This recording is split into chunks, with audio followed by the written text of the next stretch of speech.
Frame सबसे पहले IPPCI का जो प्रोग्राम था आज इसके बारे में बताइए। आज डिजिटल मीडिया डे है। ये डिजिटल मीडिया डे आज हमने अनाउंस किया है। आज हमने अनाउंस किया, किसी यूनाइटेड नेशन ने या किसी प्रेस काउंसिल ने अनाउंस नहीं किया। आज हम लोग अनाउंस कर रहे हैं। पूरे देश में ऑनलाइन आगे बढ़ रहा है और बहुत सी ताकतें लगी हैं जो ऑनलाइन मीडिया को दबाने में लगी हैं कि ऑनलाइन मीडिया आगे ना बढ़े। हमें पता है, हमारे पास सारी इन्फॉर्मेशन आ रही है कि कैसे दबाया जाए, लेकिन हम लोग पूरी ताकत लगा रहे हैं कि ऑनलाइन मीडिया को आगे बढ़े। ऑनलाइन मीडिया को जो सरकार मान्यता दे, उनके पत्रकारों को सरकार जो उनके एक्रेडिटेशन करे, उनको हर तरह के विज्ञापन मिले, सरकारी फैसिलिटीज मिले। और आज ऑनलाइन मीडिया को आगे बढ़ाने के लिए आज हम लोगों ने इतना बड़ा अवार्ड सेरेमनी की है। ये इंडिया का डिजिटल मीडिया फर्स्ट अवार्ड है। इससे पहले डिजिटल मीडिया के लोगों को, ऑनलाइन मीडिया के लोगों को आज तक इसने सम्मानित ही नहीं किया। आज हम पहली बार जो ऑनलाइन मीडिया के लोगों को सम्मानित कर रहे हैं। आज करीब 90 के करीब पत्रकारों को सम्मानित किया गया और ये खुशी की बात है। अब सब लोगों को एकजुट होना पड़ेगा और हम लोग पत्रकारों, ऑनलाइन मीडिया के पत्रकारों के लिए वर्कशॉप भी कराएंगे ताकि उनको पता लगे कि पैसे कैसे अर्न करने हैं, ऑनलाइन मीडिया को किस दिशा में ले जाना है, ताकि सरकार कोई कमियां ना निकाले। और सोशल मीडिया को हम लोगों ने हावी नहीं होने देना। ये आप सब लोगों का दायित्व है कि सोशल मीडिया को हावी ना होने दें। इस मौके पर कौन कौन आए यहाँ पे? आज आदरणीय करण सिंह तंवर जी जो वाइस चेयरमैन है NDMC के, वो आए हैं यहाँ पर, और ढेरों पत्रकार आए हैं। परमानंद पांडे जी, IFWJ के, कुलीन गुप्ता जी TV 100 के मांगले, सत्यम Srivastava ji TNI news NC के जो प्रिंसिपल एडिटर हैं, और अपना विजय कुमार तोगा जी JK चैनल के जो हेड हैं, वो सारे लोग, कई ढेरों पत्रकार आए हैं यहाँ पे। उन पत्रकारों के लिए कहीं न कहीं बहुत बड़ा कदम है, जो कि बहुत मेहनत करते हैं, लेकिन बड़े चैनलों में उनको चांस नहीं मिल पाता, मौका नहीं मिल पाता है, तो उनके लिए क्या कहें? मौका मिलना चाहिए, सब लोगों को मौका मिलना चाहिए। और अगर चैनलों में मौका नहीं मिल रहा, लेकिन एक रास्ता आपके लिए खुला है, ऑनलाइन मीडिया का रास्ता आप लोगों के लिए खुल गया। आज से हम लोग पूरी ताकत लगाएंगे। सरकार से हमारी बातचीत शुरू हो गई है। हम लोगों ने पीछे जो है धरना भी दिया था, जिसमें ढेरों पत्रकार आए थे, खुली चर्चा करवाई थी। और खुली चर्चा में ज्यादातर पत्रकारों की राय ये थी कि ऑनलाइन मीडिया को सरकार मान्यता दे। उसी खुली चर्चा में भारतीय मजदूर संघ के राष्ट्रीय अध्यक्ष वो भी घोषणा करके गए थे तो उन सरकार को मान्यता देंगे। हम लोगों ने एक बहुत बड़ा 6 पेज का ज्ञापन सरकार को दे दिया और कोशिश करेंगे कि जल्दी आप लोगों को जो है सरकारी फैसिलिटी मिले। और अगला कदम अभी तो सरकार से बातचीत है। जब बातचीत के तरह लगेगा कि बातचीत से रास्ता नहीं निकल रहा, सड़क तो है ही ना। दिसंबर में बहुत बड़ा आंदोलन की हम लोग तैयारी कर रहे हैं। पत्रकारों का उत्पीड़न हो रहा है, इसके बारे में आप पत्रकारों का उत्पीड़न पहले भी होता रहे और अब जो है इस समय जो कार्यकाल, जिस समय इस समय का जो माहौल है, इस समय पत्रकारों की सबसे बड़ी समस्या आज के टाइम में सबसे ज्यादा शोषण का शिकार पत्रकार हो रहा है। मीडिया की गिरती हुई साख के बारे में बताइए। मीडिया की अगर साख गिर रही है तो उसके जिम्मेदार हम लोग भी हैं। हम लोग भी जिम्मेदार हैं। छोटी छोटी चीजों पे जो मंत्रियों के आगे पीछे उनको बुक्के देना, मंत्रियों के आगे पीछे घूमना बंद करना चाहिए। अपने हक की बात करो, आप जो भी बात करनी है अपने हक की बात करो। उनकी चाय पीना बंद करो, प्रेस कॉन्फ्रेंस होती है, पूछो आप उनसे कि आप क्या कर रहे हैं हमारे लिए। वो ऑनलाइन मीडिया की जिम्मेदारी बनती है आप जाए, क्योंकि ऑनलाइन मीडिया आगे बढ़ रहा है पूरे हिंदुस्तान के अंदर और हम लोग आगे बढ़ाएंगे और आप लोगों की मांगे पूरी करवाएंगे। पूरे देश से पत्रकार कहाँ से प्रतिनिधि उपस्थित हुए? आज पूरे देश से आए हैं। पूरे देश से जो नॉर्थ ईस्ट को छोड़ के सारी जगह से प्रतिनिधि आए हैं। देश के पत्रकारों को क्या संदेश देना चाहिए? हम लोग ये संदेश देना चाहेंगे कि अब एकजुट होना चाहिए। बहुत यूनियन है, पत्रकारों की संस्थाएं हैं, यूनियन हैं, लेकिन उसका कोई फायदा नहीं है। आज जो पत्रकार डूब रहा है तो उसी वजह से डूब रहा है कि हम एकजुट नहीं है। एकजुट होना पड़ेगा। क्या हमारी यूनियन से आओ, दूसरे की यूनियन से आओ, लेकिन जब पत्रकारों के जो मसले हैं वो पत्रकारों को एकजुट होकर लड़ने ही पड़ेंगे। आज नहीं लड़ेंगे नहीं तो कल तक बर्बाद हो जाएंगे हम लोग। सर, आज यहाँ पे देश के किन हिस्सों से पत्रकार आए और कितने लोग? सिर्फ नॉर्थ ईस्ट को छोड़कर जो है सारी जगह से पत्रकार आए हैं और करीब 90 के करीब पत्रकारों को आज अवार्ड दिया। हाल ही में आपने खुली चर्चा का प्रोग्राम रखा था, आगे भी ऐसा कोई योजना है? बिल्कुल है। हम लोग यहाँ पूरे देश में दौरे शुरू हो गए हम लोगों के। पटना जा रहे हैं, झारखंड जा रहे हैं, हमारी टीमें अलग अलग राज्यों में जा रही है माहौल क्रिएट करने के लिए, पत्रकारों से मिलने के लिए, उनको बताने के लिए। इसके बाद हम लोग जो है पूरा जो दिसंबर में हमारी बड़ा योजना, अगर दिसंबर तक सरकार ने हमारी मांगे पूरी नहीं की तो 1 दिसंबर में एक महाआंदोलन हम लोग ये करेंगे। IPPC मीडिया नेटवर्क और न्यूज चक्र के द्वारा कार्यक्रम किया गया NDMC कन्वेंशन सेंटर में। 25 अगस्त है और ये ऑनलाइन मीडिया डे के रूप में इसको स्थापित किया जा रहा है।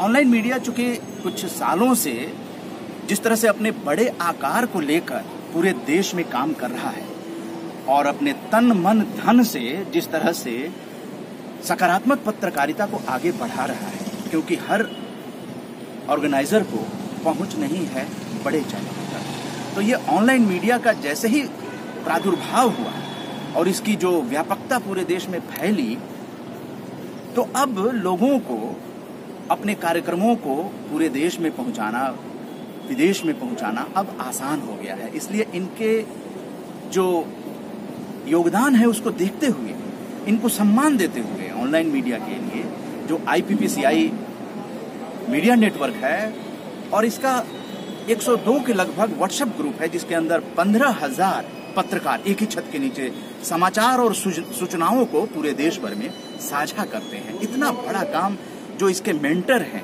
व्हाट्सएप गुरु नरेंद्र भंडारी, जो स्वयं एक प्रिंट मीडिया के पत्रकार रहे हैं, लेकिन उनके दिल में एक सकारात्मक सोच ने जन्म लिया कि पत्रकारों को इस व्हाट्सएप का किस तरह से एक अच्छा सदुपयोग बताया जाए।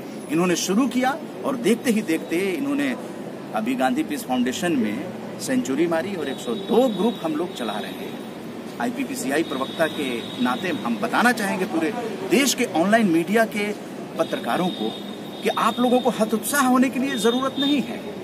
NDMC जैसे कन्वेंशन सेंटर से जो आवाज निकली है 25 अगस्त को ऑनलाइन मीडिया दिवस के रूप में, ये आपको अंदर सकारात्मक ऊर्जा उत्पन्न करेगी। ये आवाज सरकार को, चाहे प्रदेश की सरकार हो या केंद्र सरकार हो, अच्छे कार्य करने वालों को निश्चित रूप से नोटिस में लिया जाएगा। और इसके लिए जो नरेंद्र भंडारी हैं वो नमनीय है, वंदनीय है, क्योंकि पहली बार इस देश में ऑनलाइन मीडिया को, जिसमें लगभग 90 के लगभग पत्रकार यहाँ NDMC में आए जिनको सम्मान दिया गया, और लगभग 250 से 300 के बीच यहाँ पे और भी पत्रकार इस दिवस को मनाने के लिए, अपना समर्थन देने के लिए यहाँ पर उपस्थित हुए। हम लोग अलग अलग एंगल से काम कर रहे हैं, जैसे कि टीम RJS के लोगों को भी सम्मानित किया गया। टीम RJS ने भी एक सकारात्मक जो भारत बनाने का संकल्प लिया है और जिसके साथ देशभक्त जुड़े हुए हैं। तो इस नाते हम कह सकते हैं कि हमारी सकारात्मक पत्रकारिता, सामाजिक सरोकार की पत्रकारिता, जो राजा राम मोहन राय की पत्रकारिता थी, जो हमारे गणेश शंकर विद्यार्थी की पत्रकारिता थी, और जिस तरह से देश को आजाद कराने में पत्रकारों का बहुत बड़ा योगदान रहा है, कुर्बानियां रही हैं। उन्होंने अपने परिवार को नहीं देखा, बल्कि वो कुर्बान हो गए, न्यौछावर हो गए अपने देश पर। आज आजादी की रक्षा करने के लिए, चाहे वो टीम RJS हो, IPPCI मीडिया नेटवर्क हो, या फिर न्यूज चक्र हो, या फिर आपके वर्किंग जर्नलिस्ट ऑफ इंडिया, जो कि 2 करोड़ की संस्था भारतीय मजदूर संघ से संबद्ध वर्किंग जर्नलिस्ट ऑफ इंडिया है, और उसके नाते हम लोग खुली चर्चा किए पत्रकारों के साथ कि क्या समस्या है और उसका समाधान क्या है। वहां पे भारतीय मजदूर संघ के राष्ट्रीय अध्यक्ष ने घोषणा की कि वर्किंग जर्नलिस्ट ऑफ इंडिया की सारी मांगों के साथ हम हैं। तो एज ए प्रचार सचिव वर्किंग जर्नलिस्ट ऑफ इंडिया हम बताना चाहेंगे और विश्वास दिलाना चाहेंगे कि हम लोग अब सड़कों पर आ चुके हैं। सरकारों को अब ये सोचना पड़ेगा कि हम वो फैशन की दुनिया छोड़ चुके हैं। अब पत्रकार सड़क से संसद की लड़ाई के लिए तैयार हैं। और जैसा कि नरेंद्र भंडारी जी ने ऑनलाइन मीडिया दिवस के अवसर पर घोषणा की है कि हम दिसंबर में, अगर हमारी बातों को गंभीरता पूर्वक विचार नहीं किया गया, तो पूरे देश के पत्रकार यहाँ दिल्ली में एक सांकेतिक रूप में एक बहुत बड़े आंदोलन का रूप देंगे, क्योंकि अब हम चुप नहीं रहेंगे। अगर चौथा स्तंभ आपने हमें कहा है, तो हम चौथे स्तंभ को मजबूत बनाकर दिखाएंगे।